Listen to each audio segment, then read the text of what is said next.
بسم اللہ الرحمن الرحیم۔ عرب کے راجہ کا واقعہ۔ عرب سے ملا ہوا حبشہ کا ایک دیس ہے، وہاں کے راجہ کو نجاشی کہتے ہیں۔ وہ بہت ہی بھلا آدمی تھا، کسی پر ظلم نہیں ہونے دیتا تھا، اپنے پرائے کے ساتھ اچھا ویوہار کرتا۔ ہمارے پیارے نبی اپنے ساتھیوں سے کہا، چچا کی وجہ سے اور بنی ہاشم کے ڈر سے یہ لوگ مجھ پر ہاتھ اٹھانے کی ہمت نہیں کرتے، تم لوگوں کو بڑی تکلیف دیتے ہیں، تم حبشہ چلے جاؤ، امن ہوگا پھر چلے آنا، وہاں اللہ کی عبادت کر سکو گے، اس کے بتائے ہوئے راستے پر زندگی تو گزرے گی ہی۔ آپ کے نبی ہونے کے وہ سال رجب کا مہینہ تھا۔ یہ تھوڑے سے لوگ کافروں کو بڑا اچنبھا ہوا کہ دی کے لیے گھر چھوڑ دیا، یہ کیسے لوگ ہیں، ان کا دین کیسا ہے۔ کافروں نے سمندر کے کنارے تک پیچھا کیا، وہ لوگ جا چکے تھے، کھسیا کر لوٹ آئے۔ حبشہ میں مسلمانوں کو ہر قسم کی آزادی تھی۔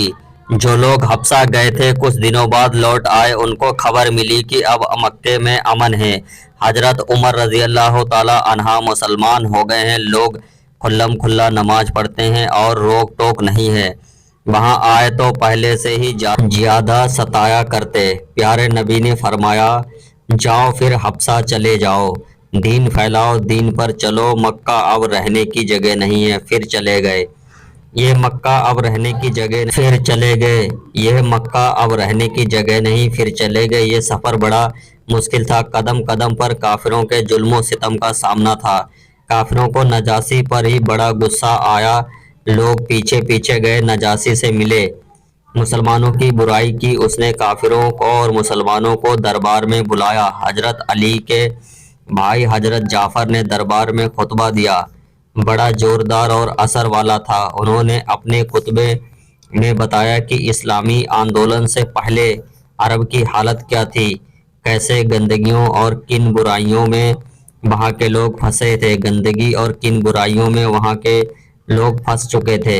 پھر اللہ نے ان کے بیچ رسول بھیجا، اس پاک نبی نے ان کو اللہ کی راہ دکھائی، جھوٹے خدا کی پوجا چھڑائی، آپس میں میل جول سے رہنا سکھایا، سچ بولنا سکھایا، دوسروں کا مال بے ایمانی سے نہ کھانا، مظلوموں کی مدد کرنا، جرم کا مضبوطی سے مقابلہ کرنا، اللہ کے بھیجے ہوئے دین پر چلنا، اور ایسی بہت سی اچھی باتیں بتائیں۔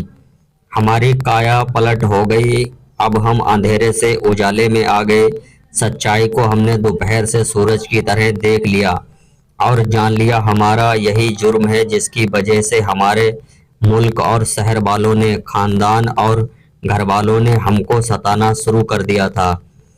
آپ نے دین کے لیے جس راہ کو آپ نے اپنے لیے ٹھیک سمجھا، ہم اس پر چلنے کے لیے گھر بار چھوڑنے کے لیے تیار ہیں، یہاں چلے آئے تو اب ہم کو وہاں بھی پناہ نہیں لینے دیتے۔